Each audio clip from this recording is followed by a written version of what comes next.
சீதாராமன் கதை சுபஞானம்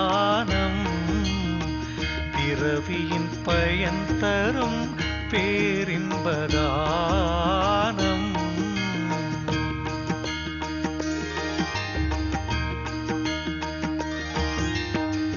அருளுடன் பொருள் தரும் ஆனந்த கீதம் அதிர்வேன ஓங்கிய ஸ்ரீ விஷ்ணு பாதம். ஸ்ரீராம் ஸ்ரீராம் ஜெய ராம் ஜெய ஜெய ராம்.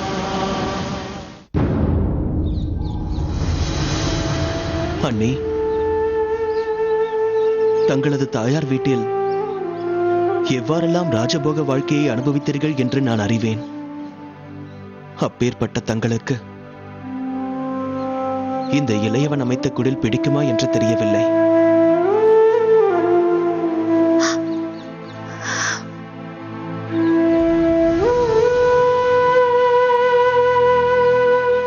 சூரிய தேவருக்கு கற்பூர ஆரத்தியை காட்டுவது போல் மகாராணியான தங்களுக்கு மூங்கில் குடிலை அமைத்துள்ளேன். குறை ஏதும் இருந்தால் என்னை மன்னித்து விடுங்கள். வனத்தில் கிடைத்த விறகுகளை கொண்டு இதைத்தான் உருவாக்க இயன்றது. மகத்தான இந்த குடில் அரண்மனை வாழ்க்கையை விட இன்பத்தை ஏற்படுத்தும். லக்ஷ்மணரே, தாம் அமைத்த இக்குடிலுக்காக என் மனதார தமக்கு நன்றியை தெரிவிக்கிறேன். அண்ணி, இனி கிரக பிரவேசத்திற்கான முறைகளை தாங்கள் தொடங்கலாம்.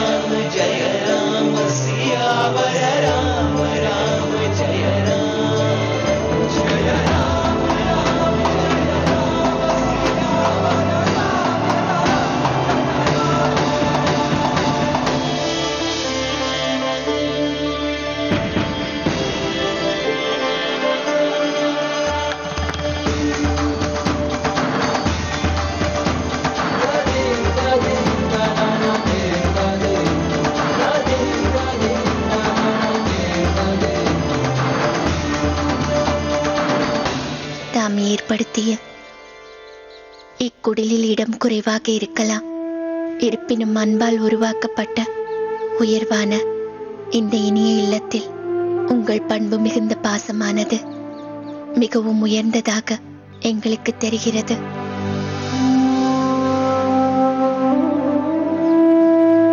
லக்ஷ்மணரே, தங்கள் உண்மையான பவித்திரமான அன்பிற்கு முன்னால் எங்கள் சுகபோக வாழ்க்கையானது என்றும் பெரிதல்ல.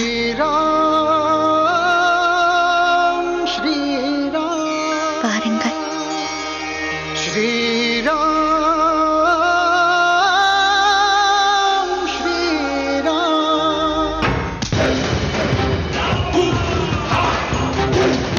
என்னை தனிமையில் விட்டு விடுங்கள்.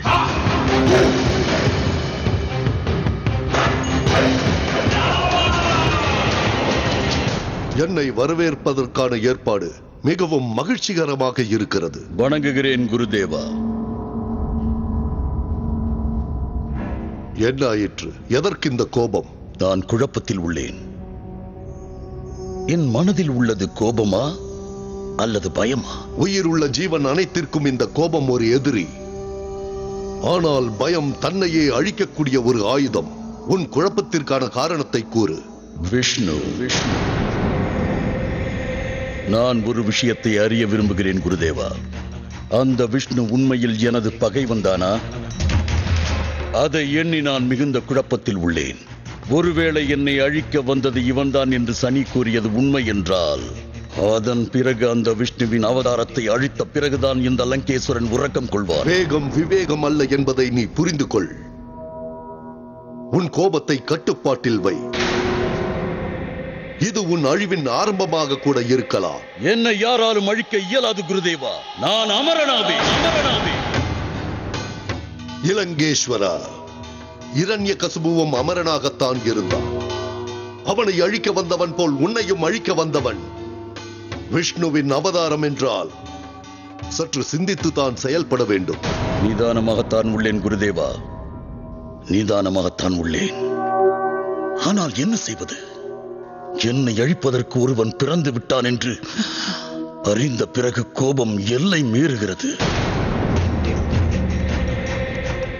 இந்த லங்கேஸ்வரன் ராவணனை அழிப்பதற்கு விஷ்ணு அவதரித்துள்ளான் என்றால் அந்த அவதார புருஷன் எங்கிருக்கிறான்? இந்த கேள்விகளுக்கான பதில் எனக்கு கிடைக்காததால் குழப்பத்தில் உள்ளேன். அமைதியாக இரு இலங்கேஸ்வரா, அமைதியாக இரு. கவலையில் உறைய வேண்டியது நீ அல்ல. உன் மேல் உள்ள பயத்தால் சத்துருக்கள் தான் நடுங்க வேண்டும். நான் சொல்வதை கேட்பாயா? கட்டளையிடுங்கள் குருதேவா. நீ உடனே தவம் செய்ய துவங்கு. 1 வருடம் கடும் தவம் புரிய வேண்டும். தபோ வலிமையால் எப்பேற்பட்ட சாபத்திலிருந்தும் முக்தி பெறலாம். அது உன் குழப்பத்திற்கு மார்க்கத்தை காட்டும். இந்த தவத்தை செய்வதால் மாவீரனாக இருக்கும் நீ சக்திமானாக மாறலாம். அத்துடன் விஷ்ணுவின் கபட நாடகத்தை உன்னால் முறியடிக்கவும் இயலும்.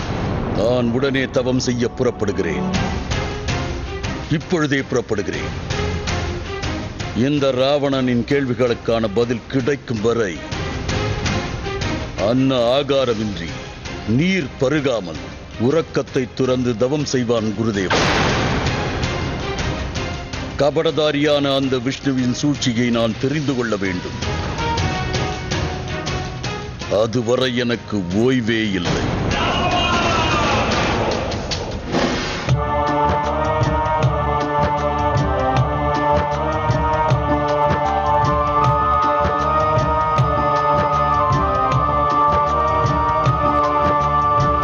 பூமகள் சீதையின் கோலமே ராமனின் சுவாசமாய் பூத்துமே. அருளாய் நிறைந்த பரம்பரையை ஞானிகள் தான் வந்து வணங்கினரோ. சக்தியை வேண்டியே தவந்தான் இருந்தும் ஆணவ ரூபமாய் தேகம். ரகுகுல நந்தன் தியானத்தினால் பணிவெனும் சூத்திர யோகம் உணர்த்துவதே ராம பாதம்.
வர வேண்டாம் மகாராணி மண்டோதரி.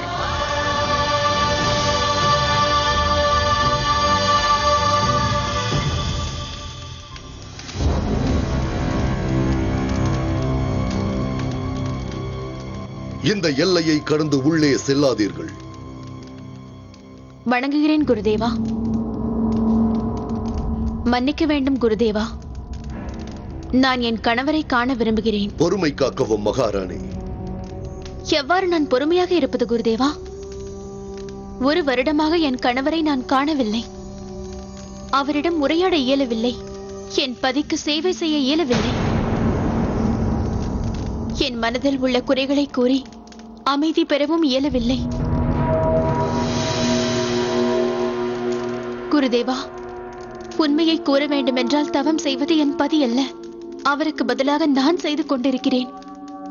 அனைத்தையும் அறிந்த தாங்களோ என்னை பொறுமையாக இருக்க கூறுகிறீர்கள். இதனால் வரை தாங்கள் பொறுமையாக காத்திருந்தீர்கள். இன்னும் 1 நாள் பொறுத்திருங்கள். நாளை உதயம் ராவணனின் தவம் முழுமை அடைகிறது. எந்த கேள்விகளுக்கான பதிலை தேடுகிறானோ அது அவனுக்கு கிடைத்துவிடும். என்ன பதில் குருதேவா? எதற்கான பதில்? ஆனால் 1 வருடமாக நான் தங்களிடம் கேட்கும் கேள்விக்கு இன்று வரை நீங்கள் எனக்கு பதில் அளிக்கவில்லையே. கேள்விகளை கொண்டு எதற்காக இந்த நாடகம்? மகாராணி, சில கேள்விகளுக்கு பதில் கிடைக்காமல் இருப்பதே நமக்கு நல்லது. தாங்கள் சென்று ஓய்வெடுங்கள். எதற்கும் கவலைப்பட வேண்டாம். குருதேவா, இவரது தவம் முழுமையடைந்த பிறகு எனது கேள்விகளுக்கான பதில் கிடைக்க வேண்டும். நிச்சயமாக.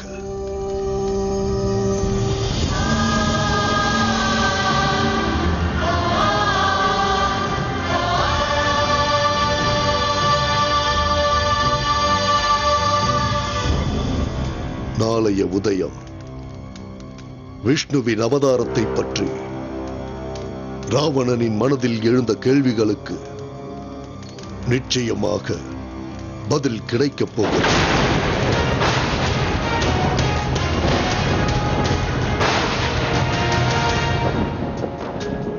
லக்ஷ்மணா, ஒரு பொழுதும் நீ ஓய்வெடுத்து பார்க்கவில்லையே. நீ எப்பொழுதும் விழித்துக் கொண்டுதான் இருக்கிறாய். லக்ஷ்மணா, ரிஷி முனிவர்கள் வசிக்கும் சித்திரக்கூட மலையின் அழகிய இந்த வானிலை பவித்திரமானது. இங்கு எவரது மனதிலும் தீய எண்ணங்கள் எழ வாய்ப்பில்லை. எங்களை காப்பாற்றுங்கள் பிரபு ஸ்ரீராம்.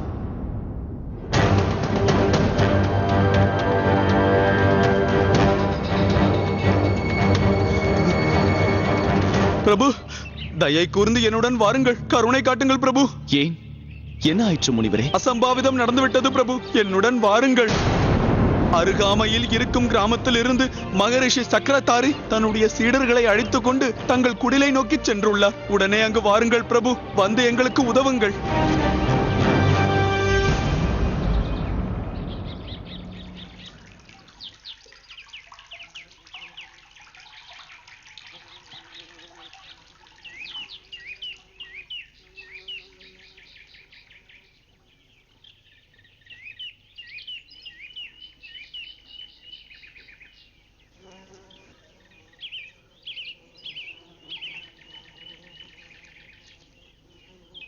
மாதா,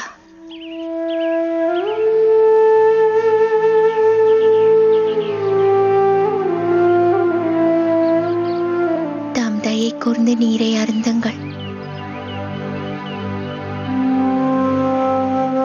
மாதா,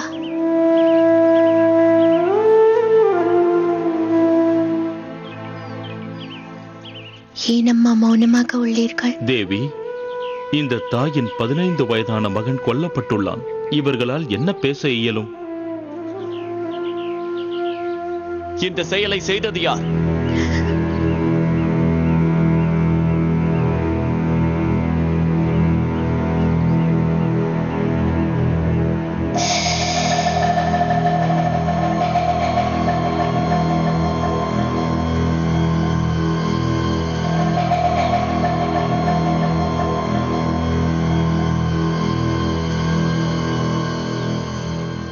சகடன் என்ற அரக்கன் எங்கள் வாழ்வாதாரத்தை அழித்து விட்டார். நாங்கள் யாகம் செய்வதை அவன் விரும்பவில்லை. இறை வழிபாடு கூடாது என்கிறான் அவன்.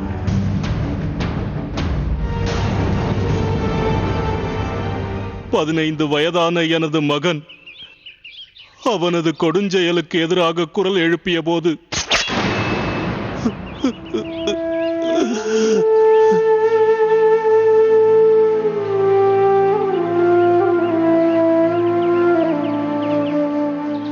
கருணையற்ற அந்த கொடுங்கோலன் மரித்த உடலையும் அவனுடன் எடுத்துச் சென்று விட்டார். அன்றிலிருந்து என் மனைவியின் வாயிலிருந்து ஒரு வார்த்தை கூட வரவில்லை.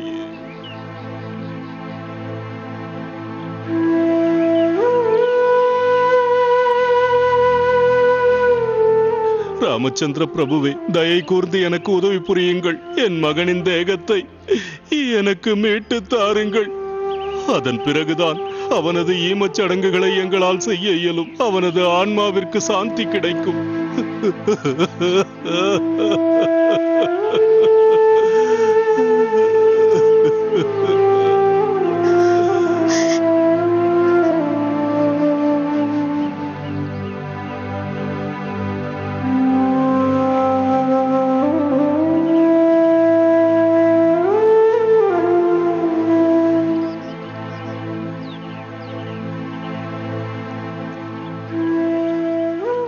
நிச்சயமாக மகரிஷி, உங்களது மகனின் ஆத்மாவிற்கு நிச்சயமாக சாந்தி கிடைக்கும்.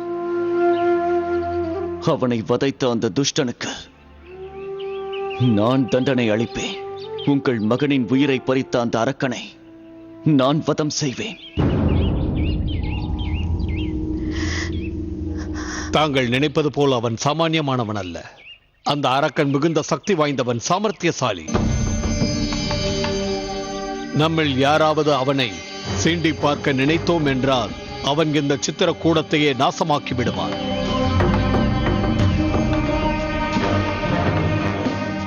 நான் உங்களிடம் வேண்டிக் கொள்வதெல்லாம் அமைதியான இந்த சித்திரக்கூடத்தை இப்படியே விட்டுவிடுங்கள். ஆனால் மரித்த என் மகனின் தேகம் எனக்கு தேவை. ஒரு மரித்த உடலுக்காக இவர்கள் அனைவரையும் மரணத்தில் தள்ளப் போகிறீர்களா மகரிஷி? என்னை பொறுத்தவரை ஸ்ரீராமர் இதில் தலையிடாமல் இருப்பதே நல்லது.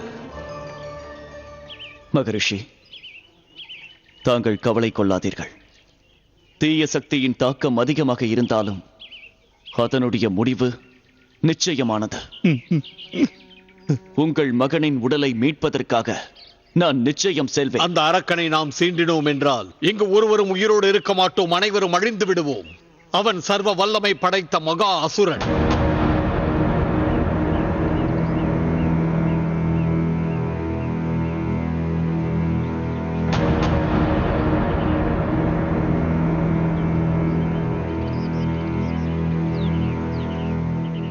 புவியில் பிறந்த ஒருவன் மாபெரும் சக்திசாலியாக இருக்கலாம். ஆனால் அவன் செய்த தவறுக்கான தண்டனையை அவன் நிச்சயம் அனுபவித்தாக வேண்டும்.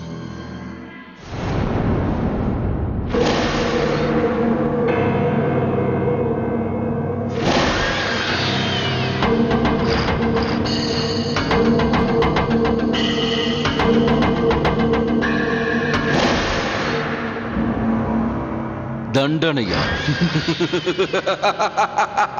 அதுவும் எனக்கா?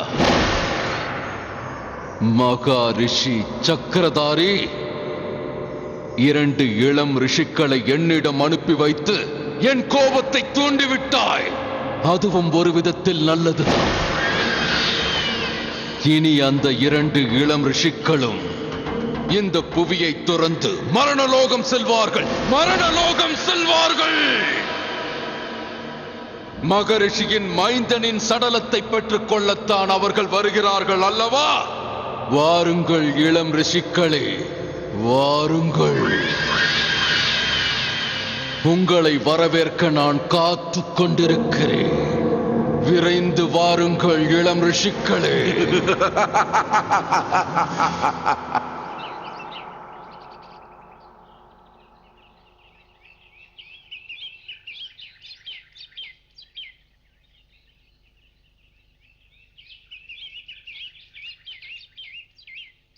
சுவாமி, அக்கிரமங்கள் புரியும் அரக்கர்களிடமிருந்து இவர்களுக்கு தாங்கள் மனமு வந்து விமோச்சனம் பெற்றுத் தாருங்கள். அவ்வாறே நடக்கும் சீதா, அவ்வாறே நடக்கும்.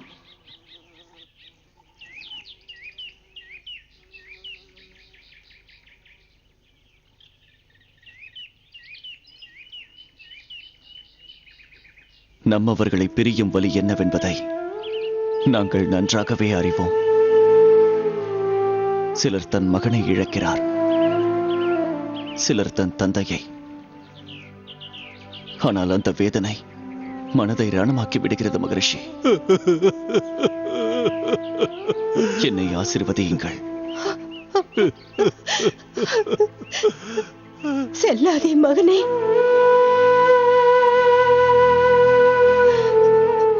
அந்த அரக்கன் மிக கொடியவன் ஆவான், இதயமற்றவன். நீ அங்கு செல்லாதே மகனே, செல்லாதே. தாங்கள் என்னை மகன் என்று அழைத்தீர்கள்.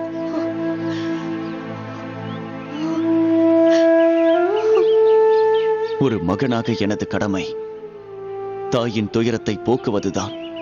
என் சகோதரனின் மரணத்திற்கு காரணமாக இருந்த துஷ்டனை நான் வதைப்பேன்.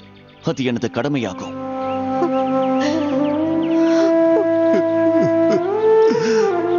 தாங்கள் என்னை ஆசீர்வதியுங்கள். எனது கடமையையும் எனது தர்மத்தையும் நிலைநாட்டுவதற்கு ஆசி புரியுங்கள். நீடோழி வாழ்வாயாக. ஓம் சஹனா பவது சஹனௌ புனக்து சஹ வீர்யம் கரவாவஹை. தவறு நடந்துவிட்டது. மாபெரும் தவறு செய்து விட்டோம். இந்த தவறுக்கு பரிகாரமே இல்லை. ராமனை அந்த அரக்கனிடம் செல்ல அனுமதித்து விட்டோம். இது தவறு. சிவானந்தரே, உங்களை பொறுத்தவரை சரி என்பதற்கான அர்த்தம் என்ன? அதை பற்றி தாங்கள் கூறுகிறீர்களா? அரக்கர்கள் இவ்வாறு அக்கிரமத்தை செய்வதும் ரிஷி முனிகளை வதைப்பதும் சரியா? உணர்ச்சி பிரவாகத்தில் தாங்கள் இவ்வாறு சிந்திப்பதை நிறுத்துங்கள். யதார்த்தம் என்னவென்பதை தயவு செய்து புரிந்து கொள்ள முயற்சி செய்யுங்கள். அவனை பகைத்துக் கொள்வது நம் அனைவருக்கும் ஆபத்தாக முடியும். ஆபத்தையே அழித்து விட்டால் பிறகு அதை பற்றி அஞ்ச வேண்டிய அவசியம் இல்லையே. பிரபு ஸ்ரீ ராமர் மீது எங்களுக்கு நம்பிக்கை உள்ளது. அவர் அந்த அரக்கனை அழித்து நம் அனைவரையும் காப்பாற்றுவார். அதன் பிறகு அக்கிரமம் இருக்காது, அச்சமும் இருக்காது. உங்கள் மூளை குழம்பி விட்டது. ஆமாம், இல்லை என்றால் இப்படி குழந்தையை போல் பேசுவீர்களா? நீங்கள் ஒன்றை மறந்து விட்டீர்கள். விகடன் சகடனின் சகோதரன், இவனை விட கொடுங்கோலன். ராமனின் பேச்சை நம்பி அந்த இருவரையும் நாம் பகைத்து விட்டோம் என்று அவர்களுக்கு தெரிந்தால் அடுத்த கணமே நம் வாழ்வின் இறுதி கட்டத்தை நாம் அடைந்து விடுவோம். நாம் ராமனை தடுத்தாக வேண்டும். ஒருவேளை ஸ்ரீ ராமனால் சகடனுக்கு சிறிய காயம் ஏற்பட்டாலும் அல்லது அவன் கோபம் கொண்டாலும் அவனது தமையன் நமது இந்த சித்திர கூடத்தை தரைமட்டமாக்கி விடுவான். இனி எதுவும் செய்ய இயலாது. தசரத நந்தர்கள் புறப்பட்டு விட்டார்கள்.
இந்த சகடன் முன்னிலையில் வந்தால் எதிரே நிற்பவன் தலை வணங்க வேண்டும்.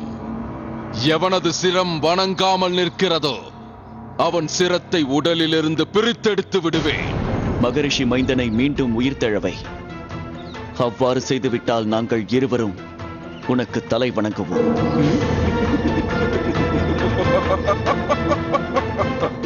இறந்தவனை உயிர்த்தெழ வைப்பது இயலாதது. அப்படி என்றால் அவனை நீ எதற்காக கொன்றாய்? ஜனன மரணத்தை நிர்ணயிப்பது அந்த பரமேஸ்வரரின் வேலை. இந்த பகுதியின் பரமேஸ்வரன் நான் தான். எனது உத்தரவின்றி எவர் இந்த பகுதிக்கு வந்தாலும் அவனுக்கு மரணத்தை வழங்குவது என்னுடைய உரிமை. உன் உரிமையை வெறுமையாக்கத்தான் நாங்கள் வந்துள்ளோம். உங்கள் இருவரையும் சிறு பூச்சியைப் போல் நசுக்கி விடுவேன். நீ கோழைகளின் பிரதிநிதி ஆவாய். இல்லையேல் ஒரு 15 வயது சிறுவனை கொன்று உன் வீரத்தை பிரகடனம் செய்திருப்பாயா?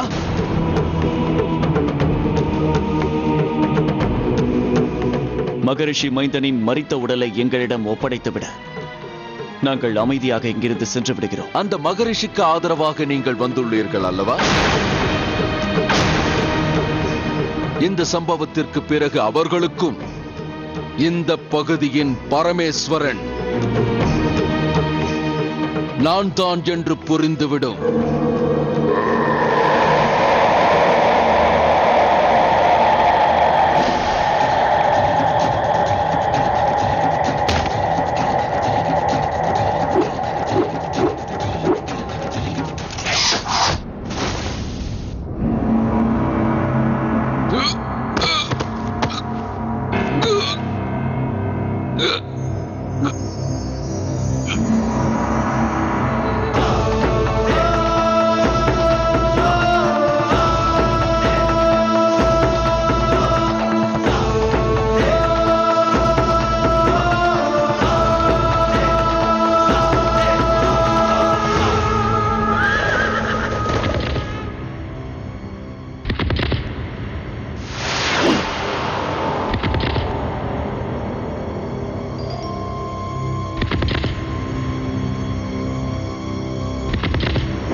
பிரபு, தங்கள் உதவியை மறக்க மாட்டோம். தயை கூர்ந்து எங்களுக்காக எங்கள் மகனுக்கு முக்தி அளியுங்கள். கருணை காட்டுங்கள் பிரபு, கருணை காட்டுங்கள். மகரிஷி, நீங்கள் கூறுவது முறையல்ல. நேரத்தை வீணாக்காமல் உங்கள் மகனின் இறுதி சடங்குகளை நிறைவேற்றுங்கள். ஆனால் என்ன? சிவானந்தர் எங்களிடம் இந்த அரக்கனுக்கு தமையன் உள்ளதாக கூறினார். அவன் இவனை விட மிகுந்த சக்தி வாய்ந்தவனாம். சகோதரனின் மரணத்தை பற்றிய செய்தி அவனுக்கு கிடைத்த பிறகு அவன் அமைதியாக இருக்க மாட்டான். அவனும் வரட்டும். இவனை வதைத்தது மூலமாக ஒரு தீய சக்தியை நாங்கள் அழித்து விட்டோம். எனது அண்ணன் ராமன் அவன் அண்ணனையும் வதம் செய்து இந்த சித்திரக்கூட பர்வதத்தையே அநியாயம் அக்கிரமங்கள் இல்லாத அமைதி பூங்காவாக மாற்றுவார். எங்கிருக்கிறான்? நீங்கள் கூறிய அந்த அரக்கன் எங்கிருக்கிறான்?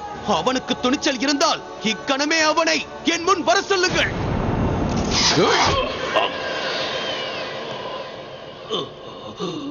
என் சகோதரனை கொன்றது யார்? வலியை தாங்க முடியவில்லையா?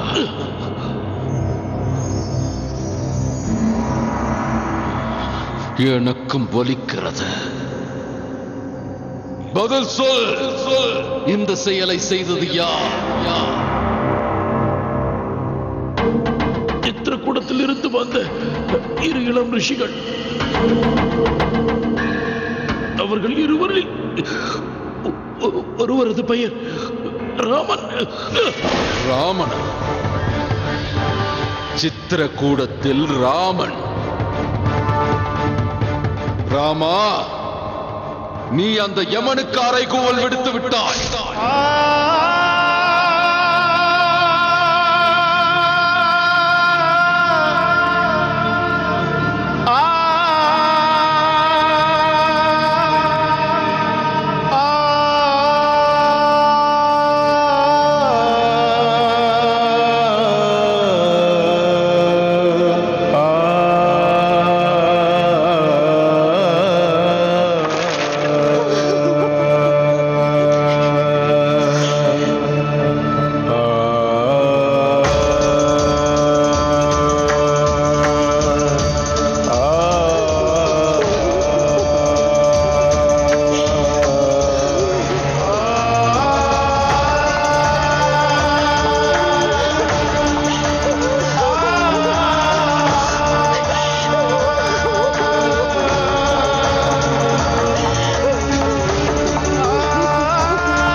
என்னால் இதை செய்ய இயலாது ராமா, என்னால் இதை செய்ய இயலாது.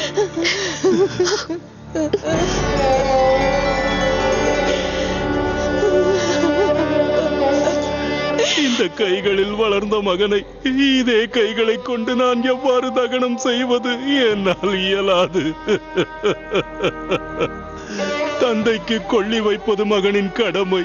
ஆனால் இன்று மகனுக்கு கொள்ளி வைக்கும் பாவியாக நான் மாறிவிட்டேனே. நான் என்ன பாவம் செய்தேனோ? என்னால் இதை செய்ய இயலாது, என்னால் இயலாது.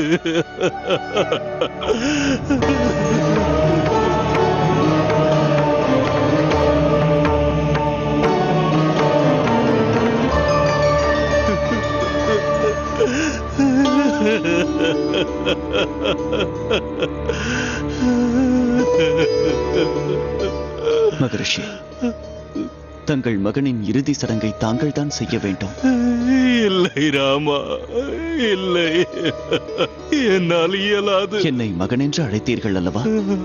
அந்த உரிமையில் தான் தங்கள் சகோதரனுக்கான ஈமச் சடங்குகளை தாங்களே செய்ய வேண்டும் என்று வேண்டுகிறேன்.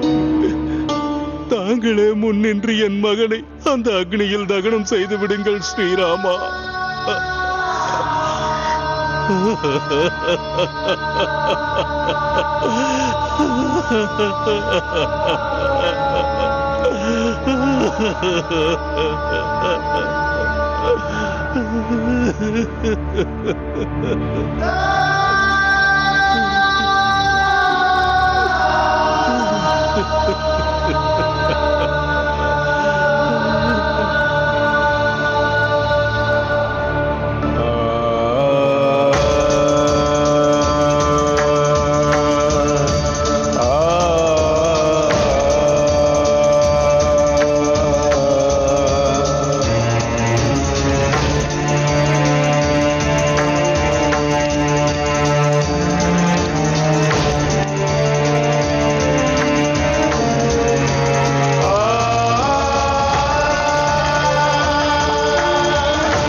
அனைவரும் கவனியுங்கள்.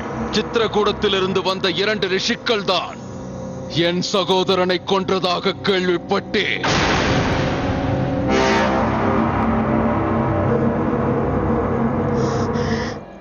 ராமன்,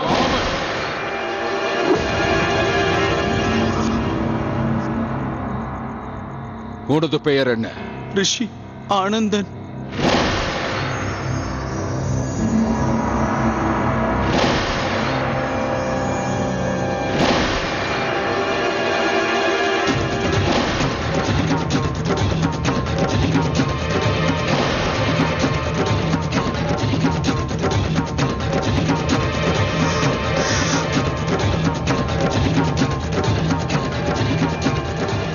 நான் தான் ராமன்.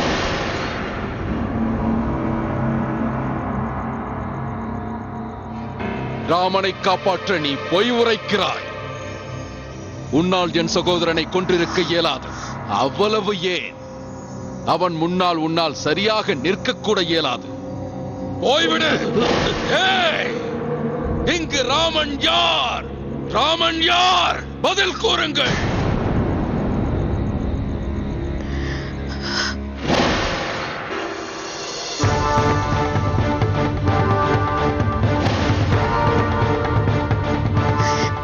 நீ என்ன நினைத்தாய் மகரிஷி?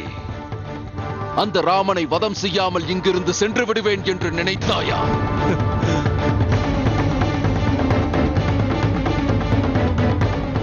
அது நடக்காது. அவனை கொன்றே தீருவேன். ராமா, என் முன்னே வா.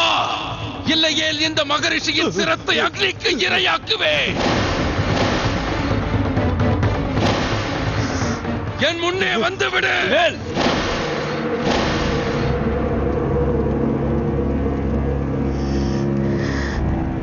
ஓ, நீதான் ராமனா? ஆம், நான் தான் அயோத்தியின் மன்னர், காலம் சென்ற மகாராஜா தசரதரின் மைந்தன்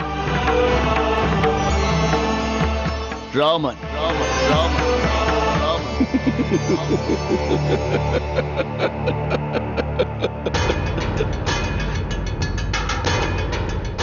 நீ கூறியது போல் மகாராஜா தசரதனின் மைந்தன் நீ என்றால் இந்த வனத்தில் உனக்கென்ன வேலை?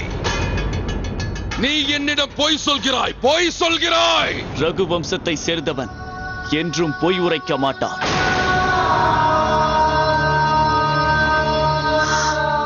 அத்துடன் அதர்மத்தை சகித்துக் கொள்ள மாட்டான். அவன் என்றென்றும் அக்கிரமத்திற்கு ஆதரவளிக்க மாட்டான்.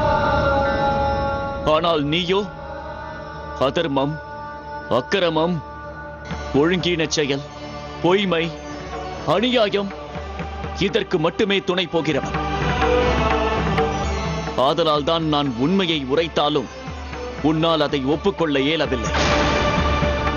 ஆதலால் இப்பொழுது நான் உனக்கு விளங்கும்படி கூறப் போகிறேன். அக்கிரமக்காரனான உனது சகோதரன் சகடனை வதம் செய்தது நான் தான். சமூக விரோதிகளையும் அக்கிரமக்காரர்களையும் அநியாயம் செய்பவர்களையும் வதம் செய்வதற்காகவே இந்த ரகுகுலத்தை சேர்ந்த ராமன் புவியில் பிறந்துள்ளான். என்று இவர்கள் அனைவரது முன்னிலையில் நான் உன்னை வதம் செய்து இந்த புனித பிரதேசத்தை உன் அக்கிரமத்திலிருந்து விடுவிக்கப் போகிறேன்.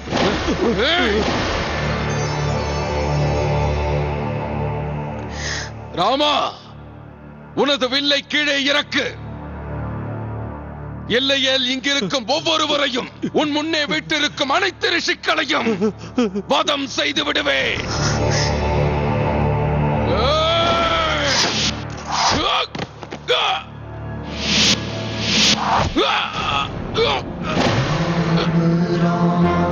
Siya Ram, Ram, Siya Ram, Ram, Siya Ram.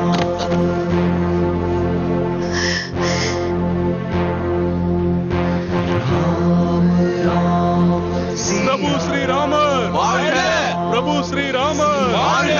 பிரபு ஸ்ரீராமர் வாழ்க! பிரபு ஸ்ரீராமர்.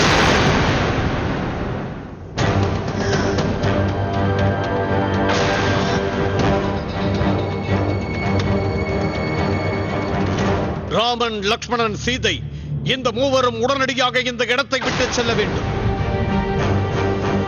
தாங்கள் என்ன கூறுகிறீர்கள் சிவானந்தரே? தாங்கள் கூறும் வார்த்தைகளுக்கு என்ன அர்த்தம்? தயவு செய்து வாயை மூடுங்கள். இவை அனைத்திற்கும் நீதான் காரணம். இன்று உன் மகன் காரணமாக நமது ரிஷி குலத்திற்கு அசுரர்கள் அனைவரும் பகைவர்களாகி விட்டார்கள். இன்று இந்த இரு அசுரர்கள், நாளை இவர்களது நண்பர்கள், சக்திசாலியான அசுரன் கர்ணன் இவர்களுக்காக பழிவாங்க இங்கு வருவார். ஆமாம், இந்த கர்ணன் யார் சுவாமி? யார் என்பது தங்களுக்கு தெரியாதா? எந்த அசுர அரசனின் சகோதரன் தெரியுமா? இந்த அண்டத்தையே நடுநடுங்க வைக்கும் ராவணன். ராவணன், ராவணன், ராவணன்.